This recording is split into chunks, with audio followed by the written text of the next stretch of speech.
Welcome to Foundation Bitesize Lesson number 6, Lucifer Rebels and the Origin of Demons. But once again, I want to take a moment to put in a shameless plug for my podcast, Where is God When Life Sucks? It's a twice-weekly podcast that uses movies, TV shows, whatever's going on in our current pop culture as a springboard for devotionals where I try to bring things into focus along with scripture and prayer. Some of my most recent podcasts are centered on the Netflix series 13 Reasons Why, Suicide, a 5-part series on homosexuality, toxic masculinity, vultures and vampires attacking Chris Pratt and the rest of us, God created them male and female, and 69 other gender options, a son learns about faith while watching his father die, Into Thin Air, the tragedy of adopting the wrong goal, living in a madhouse, losing my mind, and so many others on various topics that will hopefully resonate with you, with where you live and stuff that you're going through. So check out my podcast, Where is God When Life Sucks? It's available at iTunes, Apple Podcasts, Spotify, Stitcher, Google Podcasts, Podbean, CastBox, and now on iHeartRadio through the iHeartRadio app. Also, you can go straight to my podcast home base, which is majorjolt.podbean.com, and all my devotionals are listed in order. So check them out. I think you'll find Where is God When Life Sucks a helpful start to your day or your week, all right? Finally, everything's available at my new website, Major Jolt Media. That's where you can find notes for this lesson, all my lessons, as well as videos, my podcast, my blog, The Brainwashed Pilgrim, and tons of articles and media that you can download. It's all at Major Jolt Media. Just go to majorjolt.us. That's all the address you need. Just type in majorjolt.us. That's MJRJOLT.us. Type that in and it'll take you to the new home of Firm Foundation Bitesize, the Firm Foundation series, Where is God When Life Sucks, and a whole lot more, all right? Thanks. Well, surprisingly, most of what people believe about Satan, it doesn't come from the Bible. For example, the common image of Satan as a fork-tailed, horned demon with a goat's body from the waist down, that comes more from Greek mythology than from the Bible. The Hebrew name Satan actually means adversary. In the Bible, Lucifer is another name for Satan, and Lucifer means morning star or bright star. Well, let's put aside all the stuff that you see in Hollywood films and find out more about the origin of Satan.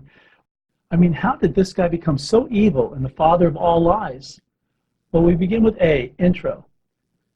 In Bite-Sized Lesson number 5, we ended with Lucifer being created as the most beautiful God's creation, perfect in all ways and full of wisdom. We're told in Ezekiel 20:13 that he was in Eden, in the garden.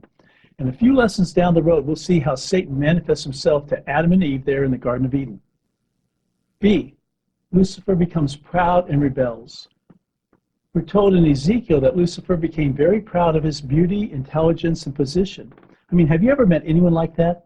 They think the whole world revolves around them. Their continual focus is on themselves.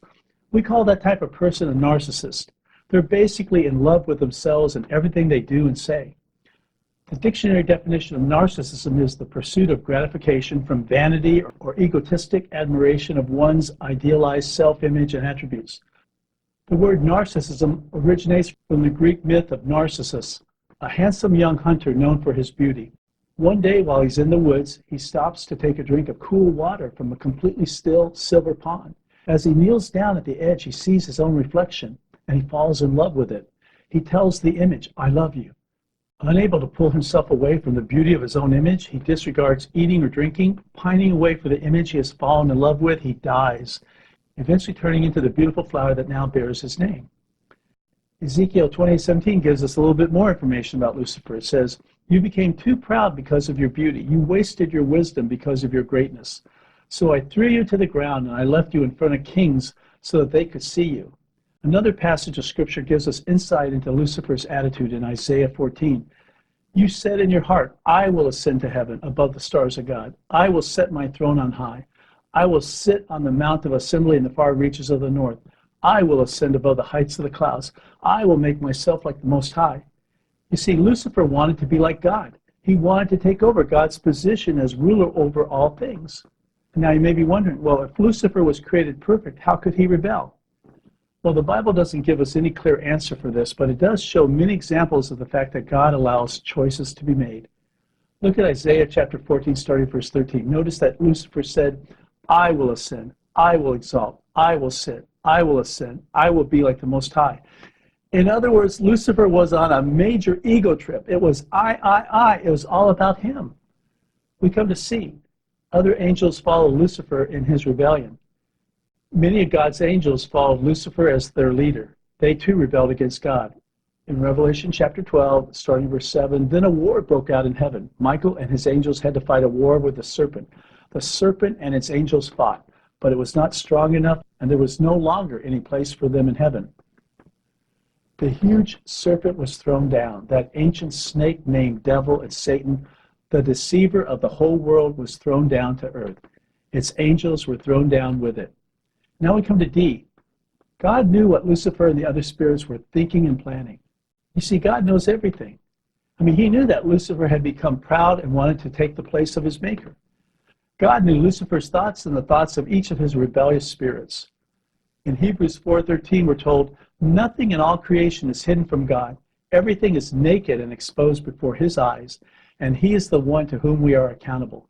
You see, there's nothing hidden from God. There's nothing that God doesn't know or see. Now we come to E. God removed Lucifer and his followers from their position as God's servants. What do you think God's reaction was to Lucifer's selfish ambition? If someone suddenly tried to take over the government, strong defense measures would be taken. Our government would immediately send out the National Guard and all of our military, and martial law would be enacted. You see, God would not allow Lucifer to take his position. No one can take God's place because he's the only true God. So God, in great anger, he removed Lucifer from his important position of leadership over the angels. God also removed the other angels who followed Lucifer from their place of service in heaven. And these fallen angels are now known as demons. You see, God is perfect and right in everything that he does. We come to F. God prepared the lake of fire for Lucifer and his spirit followers. God prepared a terrible place of everlasting punishment called the lake of fire. He's going to send Lucifer and the other spirits which followed him to the lake of fire to be punished forever.